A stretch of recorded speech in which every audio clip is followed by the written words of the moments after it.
قرآن میفرماید به پیغمبر اقتدا کنید.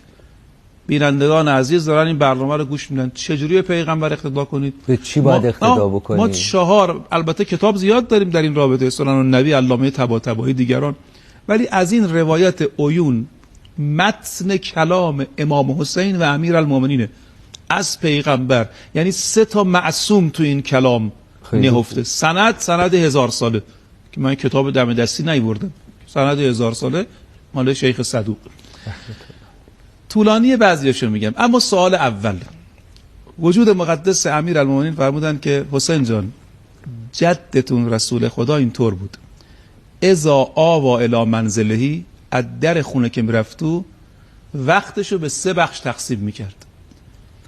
جزء دخوله 3 اجزا، 3 بخش میکرد.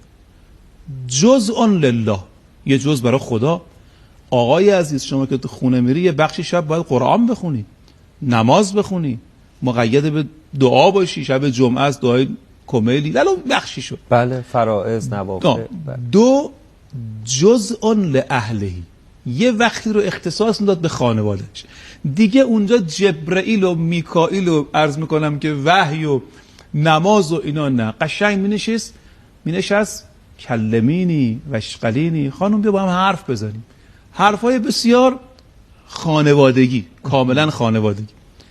و 3 جزء لنفسهی، یه وقتی هم برای خودش میذاشت. بالاخره این پیغمبر حمام میخواد بره، ناخن میخواد بگیره، حالا من خودمون عرض میکنم پیغمبر که مطالعه علمش علم الهی بود. بله.